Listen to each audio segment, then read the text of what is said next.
Cool. I guess we are live. Oh, nice. Okay, great. Hey everyone, welcome to the second day of TestMu Conference. We are super glad to be hosting this test fiesta for you guys and hope you guys are learning and enjoying our sessions as well. I am Anmol and I'll be your host for this AMA session. And let me introduce you to our speaker of the day, Naveen Khunteta, founder and director of an edtech platform, Naveen Automation Labs. He's an automation architect and loves to automate everything. He's passionate about creating custom tools for teams' productivities, improvements, building test automation frameworks from scratch, setting up test infrastructures and CI/CD pipelines. He's also, by the way, a huge fan of JVM technologies, JMeter, Selenium, WebDriver, and UFT. As this is a Ask Me Anything session, I would request all of the folks who have joined in us to keep the questions coming in the QA section, and we'll keep on taking the questions throughout the session. Now, without further ado, let's welcome Naveen.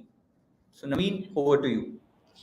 Thank you so much, Anmol. Thanks for inviting me, and thanks a lot for this AMA session. I'm really excited for this, and I'm pretty much sure that we can take as much as questions for this. And I'm looking forward to have a really great session with all of you. And then, guys, feel free to ask any question related to testing, related to any career path, or what exactly you want to learn in future and future of testing in 2022-23. What are new things that we are going to cover about that? I would definitely try to share my experience and my knowledge, and then what is my viewpoint on that. Definitely, I'll try to share that. Awesome. So, Naveen, firstly, I see that you have a great YouTube channel. You have around 280K plus subscribers. Why don't you start by sharing your YouTube journey with us? Yeah, sure, Anmol. So we started YouTube thing around 4 5 years back. So that time was like I was working with Walmart, and then I was like really learning really new things, and then I used to share a lot of things in Walmart with the fresher batches, and then I used to teach over there with respect to Selenium and automation. And a lot of people, they were appreciating that, okay, yeah, this is something really cool, that Naveen, that whatever you're explaining, we are getting the things. And then that's really nice to see that. And then I was like, okay, I had no idea about YouTube thing, that how exactly it works and everything.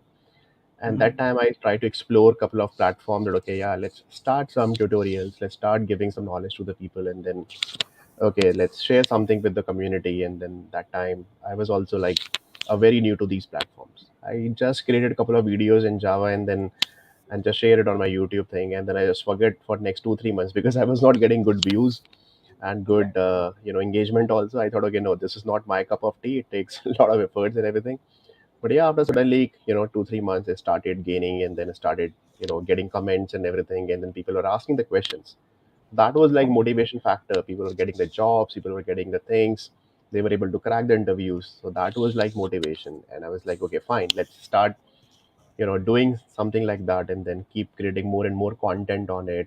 Let's read more about it, let's try to improve yourself, your content, your communication, your editing skills, and then video preparation skills and all such things. So yeah, that is what it started. And then yeah, it's love and support from the community and from the people that we crossed 100K milestone first, and then now we are around 289 or something that we have already crossed. Yeah, so that was like a small journey. Fantastic. Moving forward, I believe we have a lot of attendees today who might be coming from a dev background or who might be already in the testing, coming already from the testing background. So, how does the career path for an automation engineer look like? Mhm. See, the career path for automation engineer is great. If you see that everywhere these days, people are asking for automation engineers and automation profile and a skill set, because the things are so competitive in this world, especially in the agile, when you have to release the product as soon as possible in the market, and there are the competitors also. In fact, every day there is a release in the production. So you really need something to automate so that we can save a lot of manual hours over there, and then we can whatever those tedious, boring test cases that we are writing and executing every day, that 3 to 4 days of time that we are just spending time on to execute those test cases. So better why not to automate them? And these days, the tools are very matured enough. If you talk about UI automation or AP automation or mobile or backend automation, tools are very well matured enough. Community supports are available. People have done some amazing work over there. So I see a great future, a great career path, a great learning curve for automation, no doubt about it. Like every day there are new things are coming. Every day people are enhancing new things, and then new tools and technologies people are learning and then doing something great. So you can just become an automation architect, principal automation architect, then you can become a CTO of the company also. I have seen people like at my previous companies, they coming from performance engineering background and became the CTO of the company. It's a purely technical profile, and then the base is testing. Along with automation skills, you can do a lot of good things, and then learning curve is great, no doubt about it. Awesome. You talk that there are multiple things, multiple technologies coming in, multiple frameworks also coming in terms of automating things. But we still see that a lot of companies are still using Selenium and Java. What are your views on that? See, Selenium Java actually started, around in 2008. That time, the first release happened with Selenium, and the community support. That is the first thing that happened in the terms of open source with respect to multiple language support. RC came into the picture after QTP. So that was like very fascinating. That word that okay, fine, we can save a lot of cost and everything. And then it's been around 14, 15 years of journey. And now like everywhere, if you see that okay, people they have already developed the framework, people have already designed many custom tool on top of that. There are various other communities also came into the picture after Selenium, on top of Selenium, like APM or other tools are available in the market. And then everywhere people they are using Selenium with Java combination. So just because of the major factor is that community support, and that is what. And then the most of the tutorials and the resources also available with Selenium and Java. So it's so difficult to overcome with this, because we say okay, fine, this particular tool will kill Selenium very soon, or what is the future of Selenium after 4 years or 5 years? No, I don't Right, think so. It will happen something like this, especially after Selenium 4, when we have moved to W3C WebDriver, and right, now this W3C WebDriver certified, and it's absolutely right. correct. So I think it's really great, and then it's not difficult. It's amazing tool. It supports like everything, any language, multiple browser, and everything. So I'm pretty much sure it's having a great future, Selenium with Java or any other language also. Awesome. You also talked about uh, you know all of these things, and you like how a particular person should learn, right? Mhm, That there are Selenium, and then there are other things above Selenium, which have mhm, come over the years. But what according to you, like for instance, if I want to try out mhm, automation, mhm. how I, as an automation engineer, or like in that particular domain, how do I stay relevant in terms of my learnings? How do I keep myself constantly evolving, given there are so many things coming up, and this space is heating up? Yeah, because see, it's not about that you have to compete with the people. That competition is always there in the market, but it's all about you also. It's all about that. You have to learn many things to, because every day when you join a company or join a new project, a new challenges are there. Maybe you're working with, see, for example, a React application or Angular application or some native apps that you have to automate, that it's having a very complex UI, or let's say you want to automate some microservices or something like that. So you really need to go that level. The scale is so high. So, and then in that way, I think it's really important to upgrade yourself, upgrade your things, that okay, yeah, this is what I have to learn. Now how to learn, start with the basics of programming and everything, and then just mic is clear now. I just remove my headphones.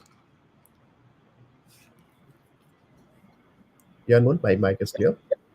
Okay. Yes, one. Oh yeah. Okay. So that is what I'm saying, that yeah, you have to upgrade and to keep learning about new things and new tools and technologies in the market, because every day there are many things, and then you have to justify your experience also. You have to go that level of maturity. It's not like Mhm. every time you're writing driver equal to new Chrome driver. That's fine, that we have already done. Now how to customize more and more things, how to improve the things, how to improve the test coverage, those scenarios, let's see, learn about that. Okay, how to automate those specific scenario which we cannot automate or which could not be automated 3 4 years back. Learn about the infrastructure, learn about that, how to will you set up, how to participate in your CI/CD pipeline, how to make it more and more stable. So learn about the customization, learn about writing some really good generic utilities, functions, creating the libraries, custom libraries, out of a Selenium or out of any XYZ tool that you are using it. And most important thing, I always prefer that, always give advice to my students also, that learn about the infrastructure. That's very, very important. It's not about every time you are running the test cases only in your local. You have to be Right. participate in the CI/CD pipeline, so you should know about that, which pipeline or which build automation tool or which pipeline tool that I have to use, that running the test cases through Docker, scale your test cases, that 2,000 3,000 test cases that you are running on a daily basis, and you are getting a quick result, and your test cases are not flaky at all. So I think Right. this is what we have to, raise the bar high, and this is Right. what all about the learning every day that we have to learn about it. Right. So I guess we can take up a few questions. I see a lot of them coming up in the Sure. QA box. So, yep. Here's the first question from Tamalika. She says, "What will be in more demand in future, mobile testing or web testing?" Yeah, Dhavalika, that's a good question. That demand in future, both will be there, mobile and web. You see that majority of the companies, they're moving their business and then moving their applications towards mobile and native apps or mobile browser apps. Web is also an option. If you see, for example, if you see most of the food delivery apps, hardly we deliver the apps through Zomato web or maybe a Swiggy app, or Swiggy web app. We always prefer that, okay, fine, there is an application, there is a native app either on iOS or Android. The future is bright. Mobile testing is always complex, is always in demand, that we have to make sure that, okay, my mobile application is compatible with a specific device or a specific version.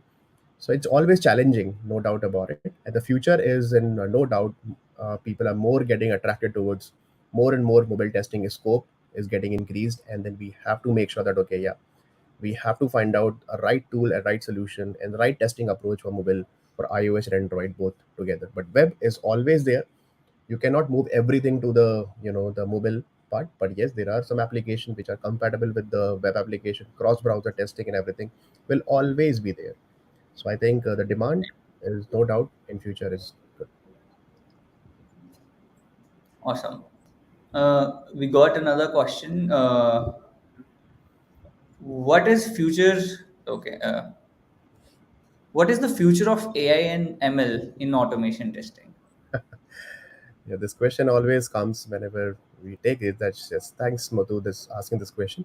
There are a lot of talks are happening. There are a lot of tools are coming into the picture. If you have heard about, let's see, Test Rigger or TestMu AI, they claim that, okay, yeah, we have a specialized AI concept or mechanism to identify the locators automatically, or identify that, okay, what exactly you really want to perform on your mobile or web, okay, in terms of user actions and everything. So we have certain AI and artificial intelligence concept where we just click on that particular link. You just need to write a plain script or plain English sentence over there.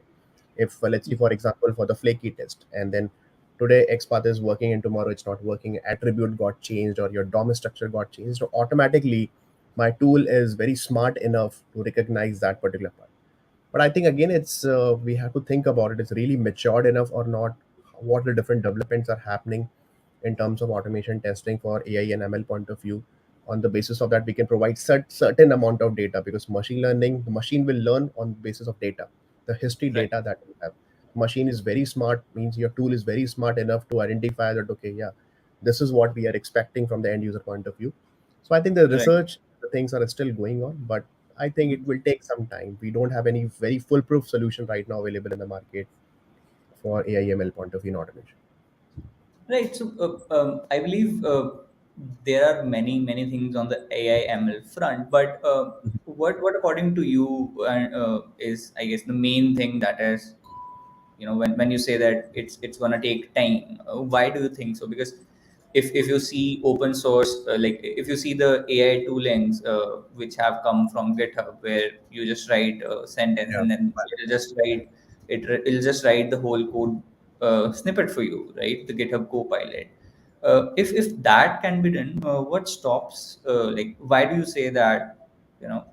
For testing, it'll still take time. I think because in testing is all about the testing mindset.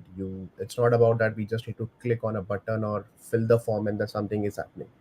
The more and more checkpoints that you are writing, that is very important. The validation points in the testing in automation is very important. Generating the code through Copilot or any XYZ smart tools or AI based tools are available in the market. That's not a big deal. But end of the day, we really need to think in that area that how exactly my code is covering the most of the checks over there. If you're getting the bugs from the manual team and getting the bugs on the production after running so many automation test cases also, then what is the use of that automation? Because ultimately it's automation testing. We have to make Right. sure that okay, the checks are important. So if we can develop something in that area that checks are getting getting converted automatically, more and more assertions, proper assertion that we are writing, whatever the according to the business scenarios, that we just fill inject the business scenarios, acceptance criteria, and then on the basis of that my tool is actually generating those number of checks. So I think somewhere Right. we can think in that way, work on that area. I think that will be a great addition for AI and ML point of view in automation. Awesome. So coming on that particular front, when you say that, we can, like, there's time on the AI/ML front. I believe there are a few product managers and product aspirants also in on this session, including myself. As a product person, what do you think are the three main KPIs that, like, product teams should track in terms of test automation? Mhm. So see, first of all, the product management, they have to realize that why what is the importance of automation. This is the problem I see in most of the companies, that we don't give value. We don't accept that okay, the automation is a thing. We say okay, fine, automation is such a cool thing, but the expectation is very high sometimes, and after expectation if it's really high, then we have to give this specific work and the time also for the automation. It's not like one day journey, or it's not like over the night magic will happen and the next day Right. onwards everything is automated and then we are finding the bugs through automation or something like that. No. Right. First of all, that as a product manager I would always advise that it should be part of your DOD, the definition of done. If the Right. specific automation is part of your definition of done, then only the user story should be marked as done. Otherwise, then what is the point of that? Otherwise, you are not giving the chance. You are hiring an automation guy, and what Absolutely. about the personal growth and what about the motivation in that way?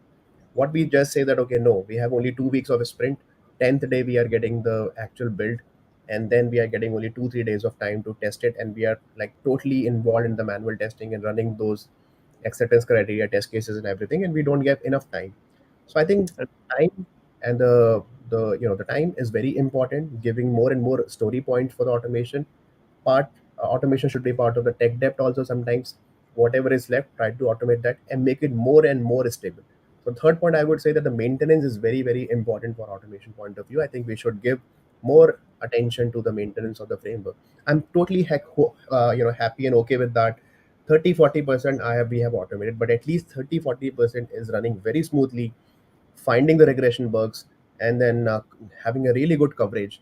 That is a big relief. But 70%, 80% automation you have done, and out of that also 60-70% things are not working fine. Every day you are getting red color failed test cases. Then what is the use of that automation? Because we don't maintain that. So I think these are the 3-4 things I would always advise a product manager. Please try to consider automation is a very important value addition in the project lifecycle. Awesome. In the previous answer, you also talked about manual testing, right? So there are many companies, there are many small startups, small teams who, might not have the bandwidth for automation. Hmm. What are your views? Should automation testing and manual testing be done in parallel from the very beginning, or do you prefer that let's just have manual testing in place and then a team or a group of individuals should go towards automation? What are your views on that? I think when we started, see, it's always the old school mentality that I'm already having it. That same thing, which is applied in today's scenarios as well. That let's make the application stable first.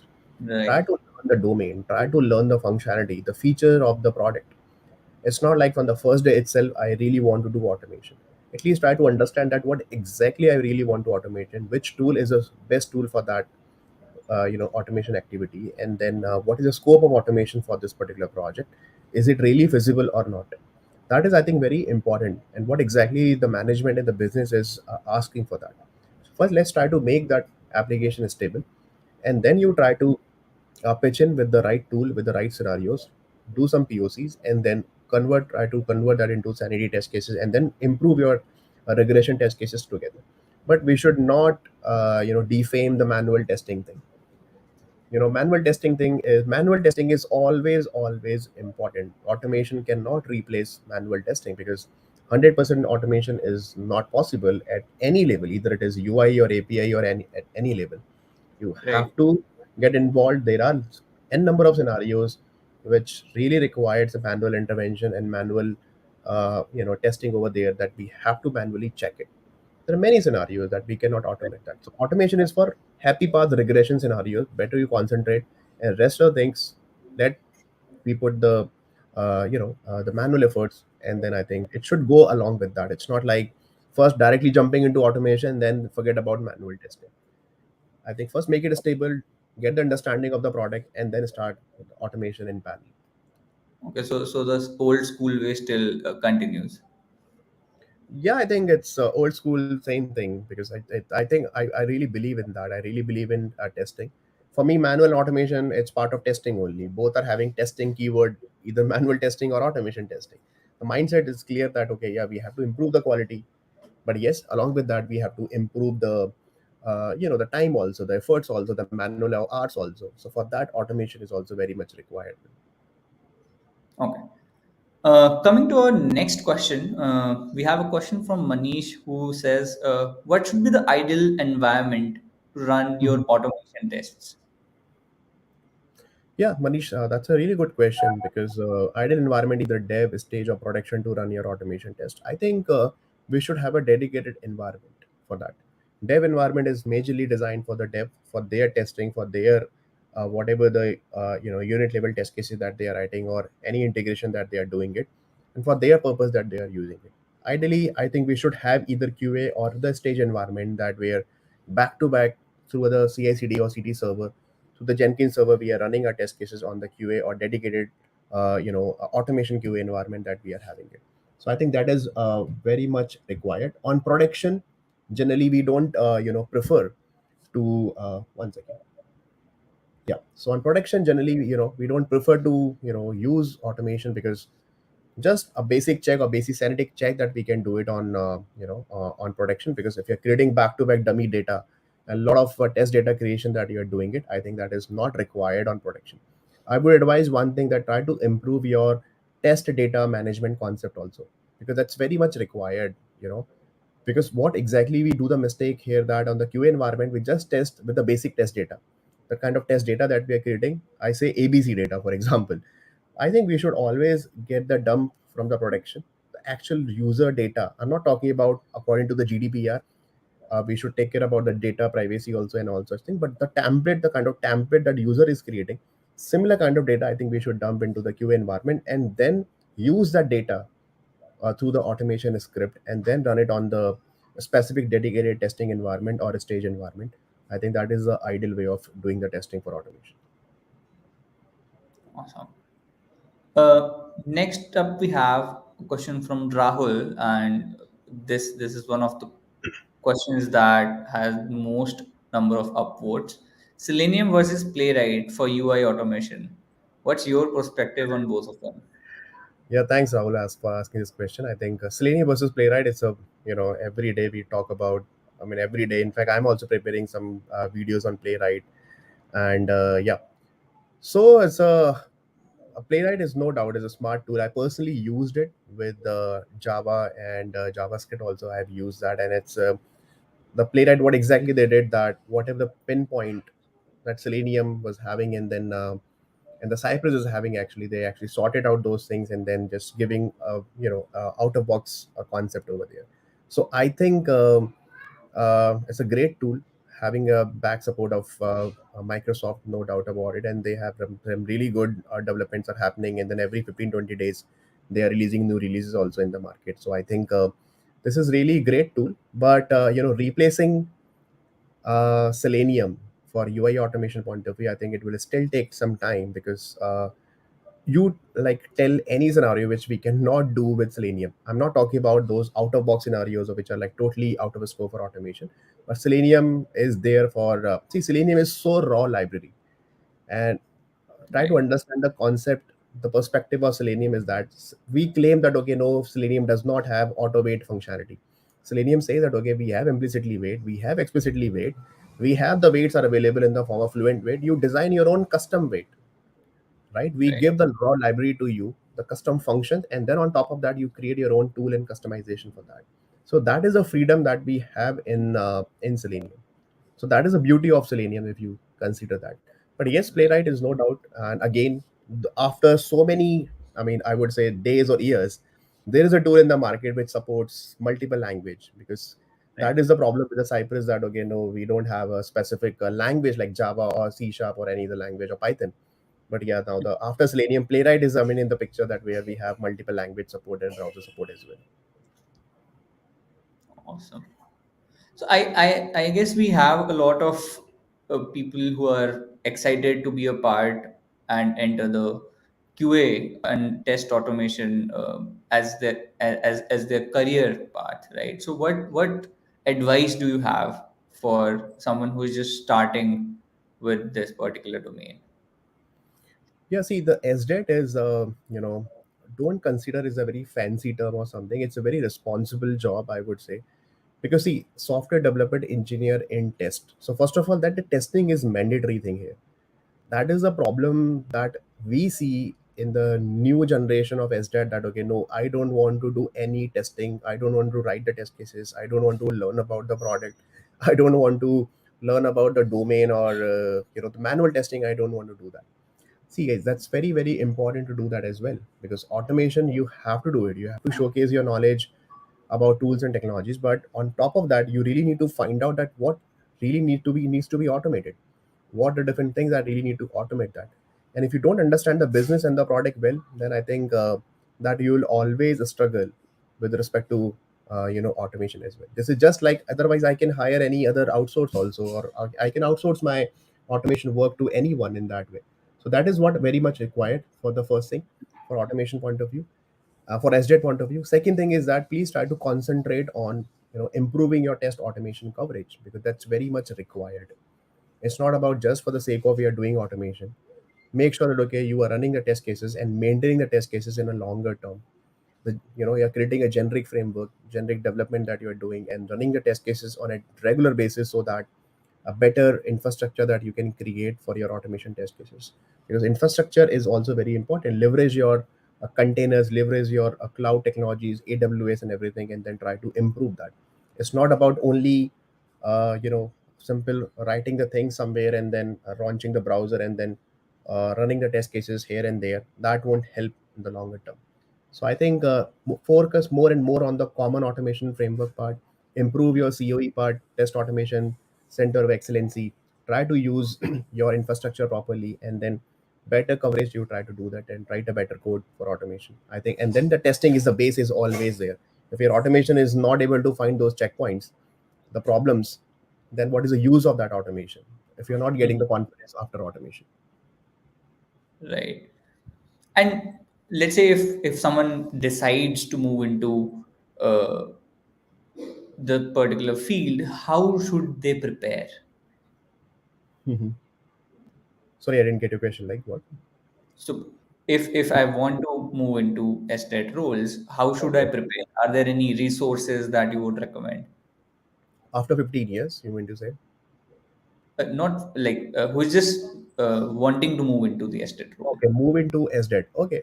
See, first of all, that see, automation is like I won't say that if you have a fear of, let's see, programming or basics of coding, and if you don't understand the basics of design, try to improve those things. Learning a tool is not a big deal.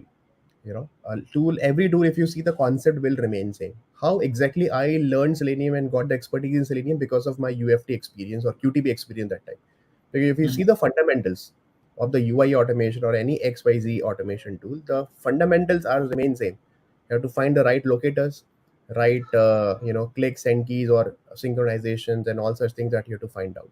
Same thing over here, that it's not very straightforward script that we have to write in real-time projects. So let's see, if I ask you that you have to automate a very complex web table with the pagination, how will you Mm-hmm. automate that? So you really need to be good in that specific language that you are using it. Language means a programming language that you are using it. So that's very, very important.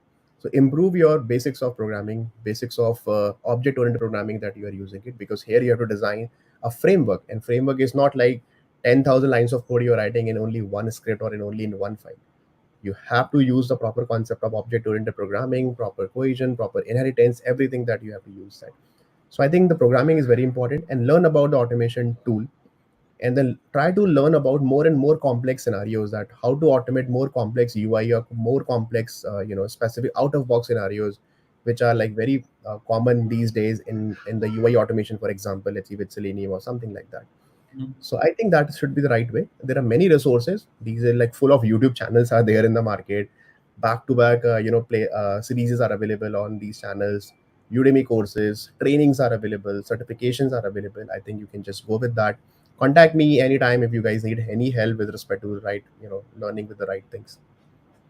So I believe you must have talked to many students during your courses on YouTube and in maybe comment section and otherwise as well. As a student who is, maybe a fresher or very early in their career, how do they perceive testing as a career? Do you have like any interesting chats that you have where you tried convincing them and educating them about the importance of testing?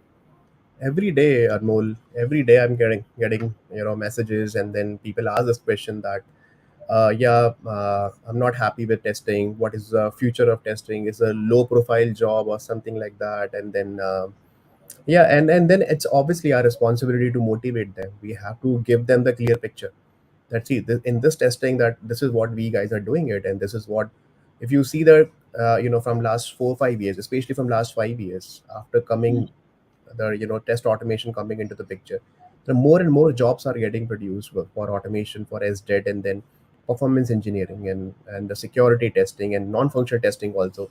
A lot of people are asking for that, and there are some really good compensations. That is also a very good important factor for the motivation to pursue a career in testing profile or test automation profile.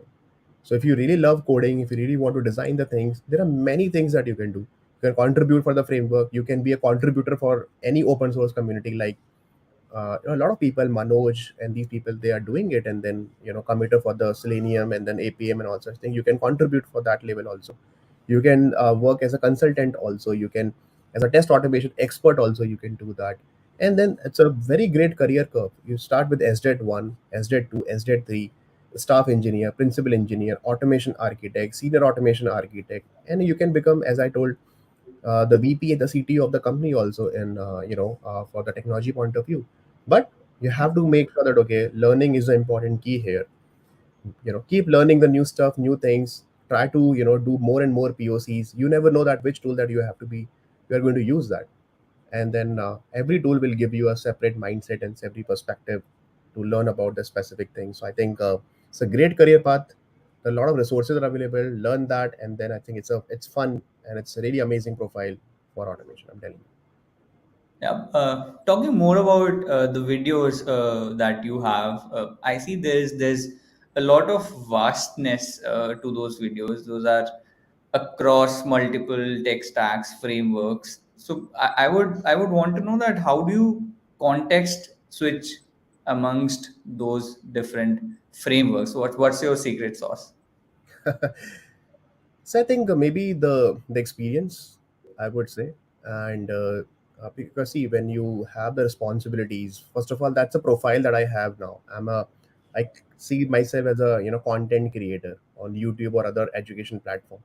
So obviously, I take it as a responsibility that, okay, no, I have to learn those things, and then I have to produce the content so that the people and the students, they can learn about it. And then after with so many years of experience also, you get that level of maturity and understanding also, that the moment you try to learn a new specific tool, through the Mm-hmm. documentation itself or while doing a POC itself, you will get to know about how exactly this tool is working, and then how exactly this tool is doing, and then what are the pros and cons of this particular tool. So if it's really amazing, let's introduce this tool to the people and to the community. So I think that is the motivation when people say that, okay, I really want to learn, let's say for example, JMeter or APM or Selenium or Playwright. Naveen, can you please prepare some videos on Playwright? Frankly speaking, 1 year back I had no idea about Playwright. From last 1 year I started working and looking into Playwright, and then I did couple of POCs and everything, and I thought, okay, yeah, it's something really cool, something is really nice, let's start with that.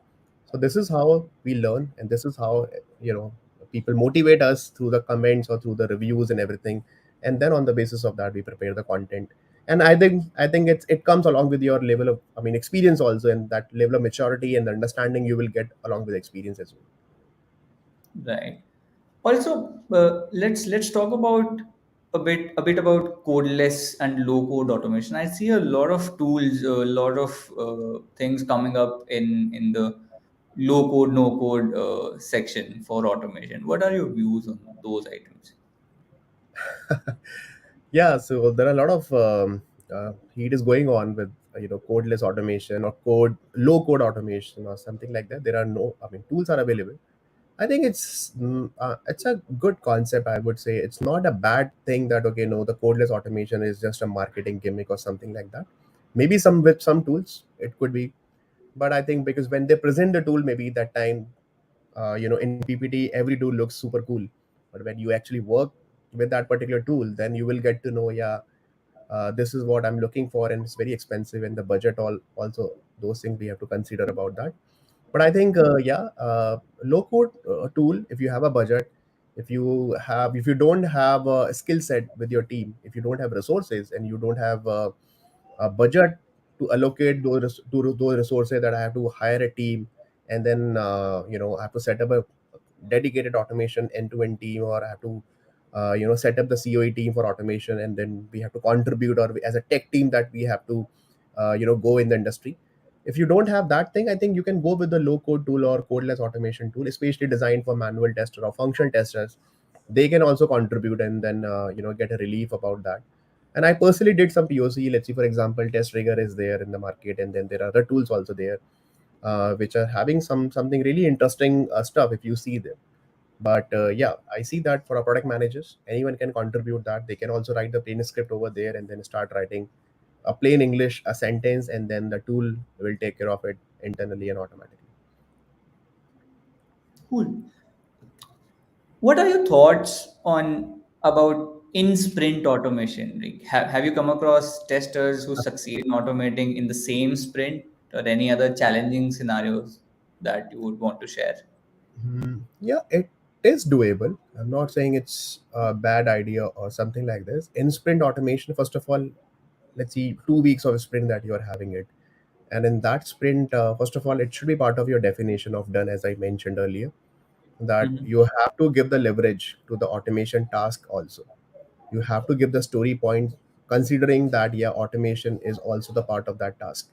But before that, you have to do a couple of activities in your project to reach at that level. Because if I ask you that, okay, fine, Anmol, you have to do automation within the sprint, and you don't have anything in automation, and your automation is not at all stable, then it's so difficult, because initially you will prepare the foundation, initially you will prepare the skeleton of the framework, design as many as utilities, functions, and everything, and then you try to build up something like that, so that the moment I see any test cases or any user stories are coming, I just need to I'm so sorry, one second. Yeah, just a second. Not an issue. Actually, I'm using one external camera, so this camera is, No or maybe problem. just keep it here. I think it's fine, right? Yep. Perfect. Okay. So, before doing the in sprint automation, I think that's very much required, that the initial basic foundation is very important. So, spend at least 2-3 sprint of time, and make sure that, okay, you are giving enough time to the automation team to set up the entire framework properly first, at least the foundation and the skeleton of the framework first, and then on top of that you just keep writing the automation test cases, keep converting into automation test cases again and again.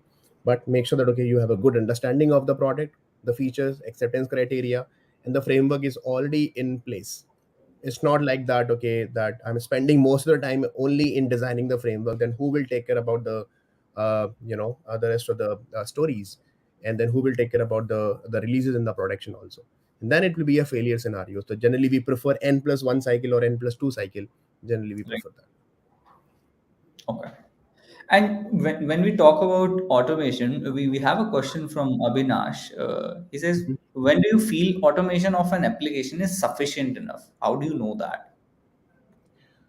Yeah, Vinash, it's a very good question that when you feel automation of an application is sufficient. As such, there's no spatial criteria because in every iterative model, you have to keep adding more and more features in every sprint, right? So every sprint, there is a scope of automation. If you see that, okay, yeah, this can be automated or this cannot be automated. If it can be automated, definitely you have to keep adding those things. And automation is the activity is always ongoing activity. It's not like that today I do automation for next 2 months I'll just cov- write a good coverage for my automation, and next for 6 months I will not touch my automation at all, because in automation there are so many activities that maintenance you have to do that. Some features got deleted, some features got updated, locators got changed, and the flow of the application also got changed. So in this case you have to keep monitoring your test cases, keep fixing those changes. So I think it's always ongoing activity, it's never ending process. And on top of that, you're getting new features also. You have to find out the scope of automation and then keep adding those test cases in the automation. So I think we should never feel that okay, we should stop automation now, and I think it's enough for the automation point of view. We have covered everything. No, I don't think so that we will reach at that level. Right. Okay. Moving to our next question, we have, what are your thoughts on doing non-functional testing in early phase of software development? Okay, yeah, Navalika, it's a very good question that non-functional testing, NFR, with respect to load, security, and performance, early phase of development, software development. I think we should wait, especially for non-functional testing will come into the picture when you are having proper functional test cases. Your application is quite stable. And now let's talk about that, especially for let's see performance or the load testing, especially when you have a big scale projects like you're working in e-commerce application, or let's see you're working with Walmart or Amazon, or where the scale is so high. So I think these it should be part of your test plan from the beginning itself that okay, yeah, once the application is stable or my services that we are trying to we're trying to use it, make sure that okay, the performance of those APIs, the performance of those scenarios should be well through with the performance testing and proper load testing as well. The security testing is also very important. What I see the problem in the majority of the management with the companies, that what they say, okay, no, we are not bothered about the performance testing, we are not bothered about the security testing, we will see later on once something will Right. happen in the production. Make sure that okay, your application is stable or not, and that's it. Fine, the Right. application is stable with the 10 users and 15 users, but what about 50,000 requests you are getting back to back during Thanksgiving day? Then have you ever thought about it? Have you ever thought about your how exactly your infrastructure, your APIs will respond in that way? So I think we should prepare the environment for that. Make sure you have a dedicated load and performance QA environment for that. And then you're Mhm. just like the replica of production, same hardware, same infrastructure that you are using it. So I think it requires a lot of performance engineering work also, and it's very much required, I think, for test automation point of view, for the performance and non-functionality point of view, I think. Cool. Talking about, you Mhm. know, the depth of your knowledge, I'm very surprised with that, and really fascinated as well. We have a question from Prakash, who I believe shares the same thought that what you know so much. What has been your approach to learning new things and new tools? Yeah, Prakash, thank you so much for asking this question. That see, very honest answer is that first of all, whatever tool is there, as I mentioned earlier, that I always prefer that okay, yeah, let's do a POC on that tool. Let's try to automate. at least couple of scenarios with that tool. And this is something very fascinating, that okay, yeah, something like this we can do that. And then you try to learn about the documentation, try to find some resource on that tool. Maybe people, they have written some Medium blog, or maybe some YouTube videos are there. Let's see what exactly their documentation, what is their source of I mean, have they prepared any specific videos or resources or learning resources for that particular tool. For that thing, I always use that. Okay, and then I do a POC, and it's really fine that okay, yeah, this is something that is doing it. And then I do start doing a comparison. Means, let's see which tool is having more support for locators, for example. Let's see in UI, who is which tool is taking less amount of time to execute a specific scenario. Let's try to do the comparison between Selenium, Cypress, or let's see the Playwright, like that. So I think this is something you try to learn, and then you use this approach, try to read through the documentation, and then try to integrate with different other CI/CD tools, and then see that okay, yeah, is it really compatible with these tools or not. And try to learn, see that their, go to their GitHub page and see their bug history and everything, and then commit history. Is that community is really active or not? If you see the Selenium community, they are like super active. Every day there is a new release, every day there is a new commit in the, okay, in their GitHub page. So same thing, you can see that okay, yeah, what is the future of that particular tool. It depends the what kind of, the commit history and how exactly they are active in the community. That's very important. Cool. And you have many years of experience in automation testing, right? I would want to know that what were the major challenges that you faced as an automation tester, or you face as an automation tester even now? It's very important, first of all, that I say both the things. First of all, that the support from the management. As an automation engineer, it's still that we have that conservative mind in the team, that no, automation looks good at the time of interview, but when you join it, we don't get better opportunity.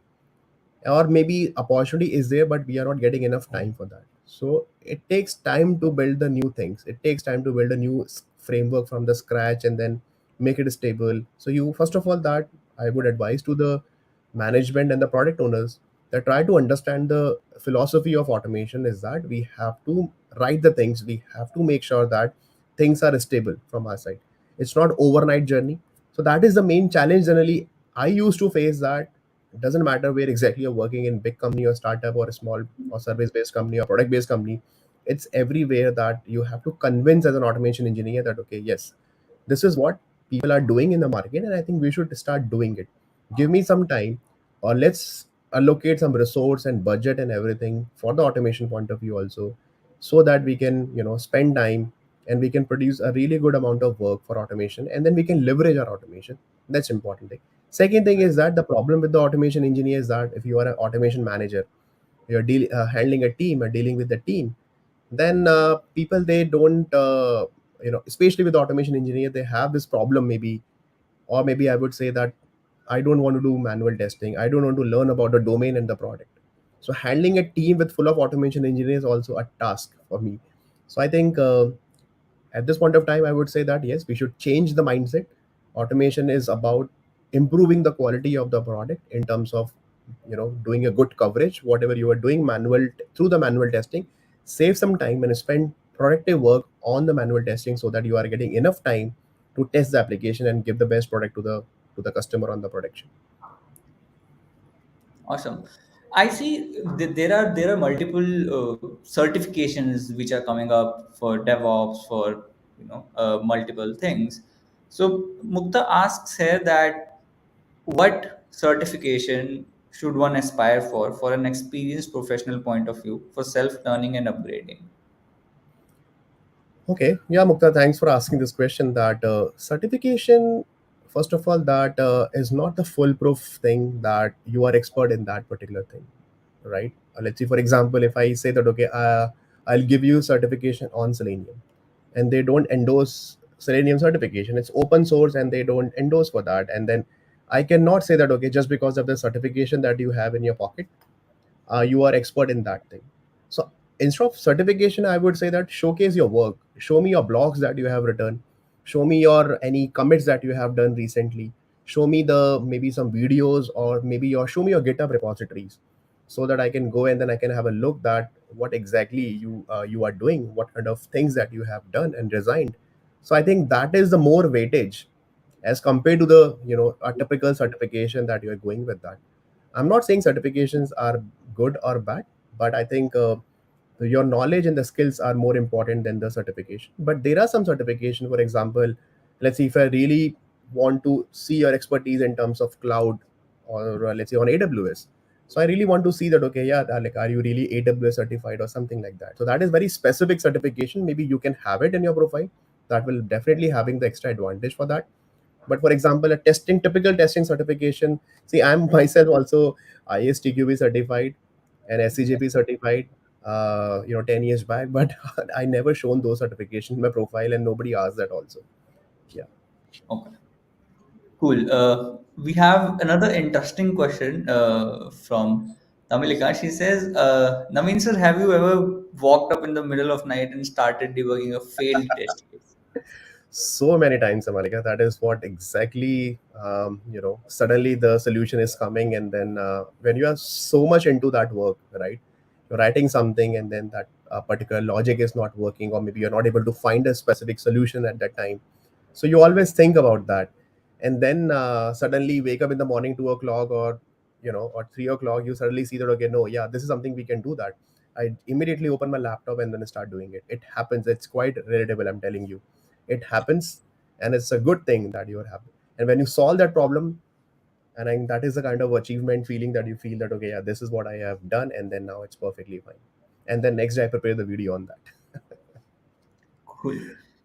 Also, Naveen, you talked about how automation testing should be done. We also talked about how it can be adjusted within the sprint. In even in DevOps, even in CI/CD pipelines, there is a lot. So, any recommendations for our attendees that if they are looking to start off, as an SDET, maybe learn DevOps and then go towards automation testing, any specific set of guidelines that you might have for them? Yes, I think it's a very important thing to contribute your work and adjust your automation thing in the main CI/CD pipeline or main DevOps activities that you are doing it. As I mentioned that, in fact, I always mention in other talks in my training also that, see, what we have done. We just designed the framework running in my IntelliJ or in my Eclipse in my local. But what if I ask you that, okay, hey, can you set up an infrastructure for me so that we can run the test cases on a daily basis of, 3 or times in a day? The moment we check in the code, I push the code to the master branch, the test cases are running on the CI/CD pipeline, and test cases are running through Jenkins. It is auto trigger and running the test cases on, let's see, on Selenoid through the Docker container or maybe on LambdaTest. How will you Mhm. do that? Have you done those kind of infrastructure? Do you have any idea about it? So it requires a lot of DevOps knowledge. Like if I ask you that, okay, you have to create a Jenkins instance or one container instance for Selenium 4 grid, and then you have to set up entire Selenium 4 grid on AWS or GCP, then how will you do that? So that in your team, in your organization, other 10 people also there, they can also execute the test cases on the infrastructure. So that requires a lot of infrastructure knowledge plus the DevOps activities that you have to perform. So I think it's very much required these days for automation engineers that you should not make sure, I mean, you should not bound yourself only for framework development point of view, a cool page object model that you're writing or API automation that you're doing it.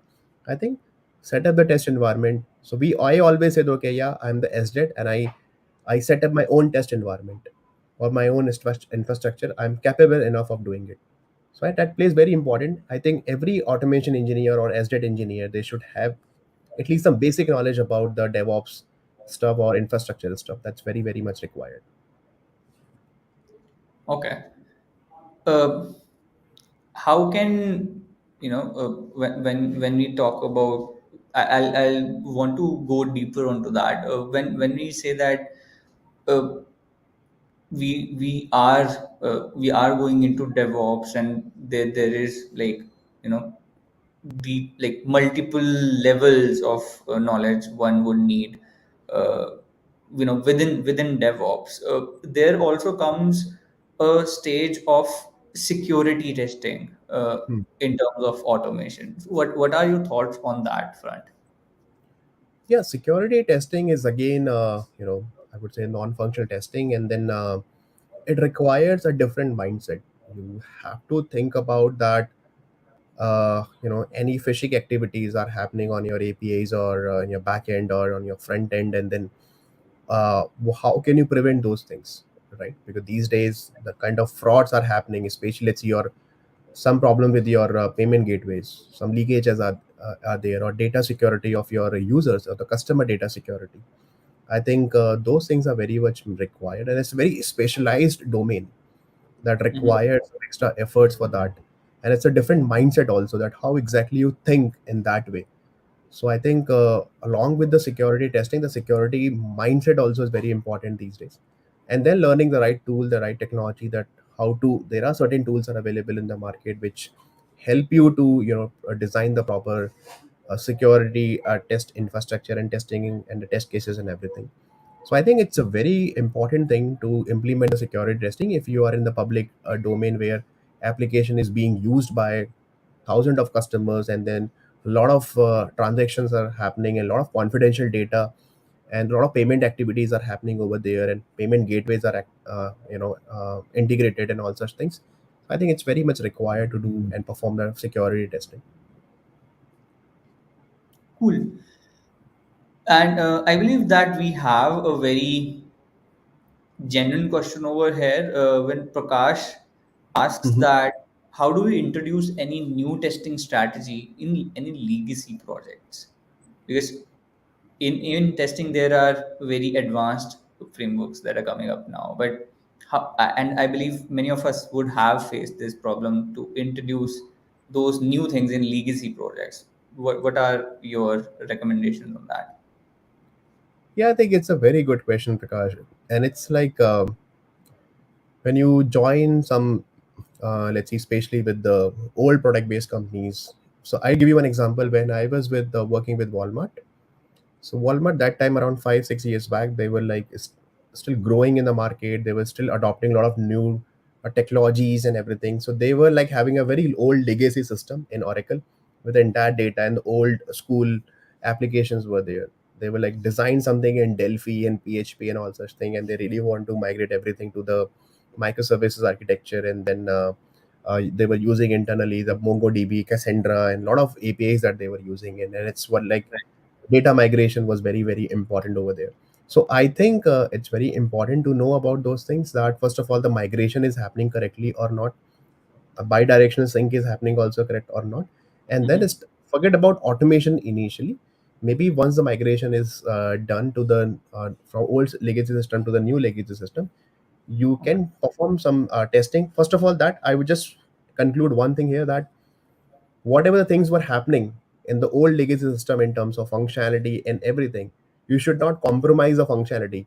This is what the major I have seen the blunders in old legacy system. Hundreds of functionality was working fine, and the new legacy system, I mean the new system, the moment I switch to the new system, 50% of the functionalities are not working fine. So why would I switch from legacy to a new thing? So that is, I think, the most important part of your testing strategy. Cool. I guess we are closing up, but let's take one last question from Prem. He says, "Is there a way to get code coverage from automated UI regression tests? If yes, how?" Or we can got the coverage detail using UI automation. No, through UI automation you cannot do that. There are some good code coverage from the any automation code that you are writing, either it is but see, you are talking about code coverage or test coverage. They are two different things. Test coverage means what is the coverage of your test cases.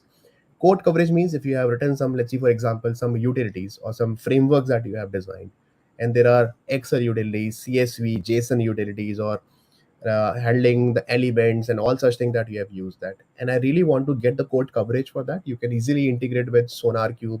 These tools are available. It can be easily integrated with your main CI/CD pipeline also. If you're working with the Java, you can define your own rules also in Java and JavaScript with SonarQube, and then it will give you a really good code coverage. In fact, personally, I was also using in my previous project SonarQube with my automation core automation framework, which was giving around 70-80% of the coverage, and then exactly that you're using it or not. So I think you can easily do that.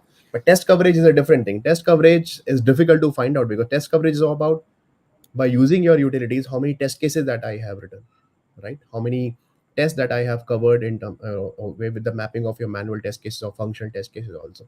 So yes, you can do with the code coverage. If it is a code, then you should definitely should be a coverage for that, and you can use like Sonar Cube such tools. You can use that in your main CI/CD pipeline. Awesome. I guess we are just in about the time.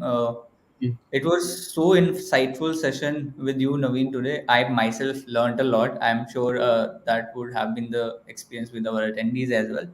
Thank you so much for giving us your time and the knowledge and the insights and years of experience and sharing all of that with us today. Thank you so much, guys. It's like I've definitely, if I get chance next time, definitely will try to take more and more questions, guys. You can connect me on LinkedIn or my YouTube channel. And thanks, Lambda Test and Anmol, for giving me this opportunity. And yeah, best of luck, all of you guys. Feel free to contact me anytime if you need any kind of help. All right. Bye, everyone. And thank you. Thanks a lot for joining us today. Thank you so Bye. much, guys. Thanks. Bye bye.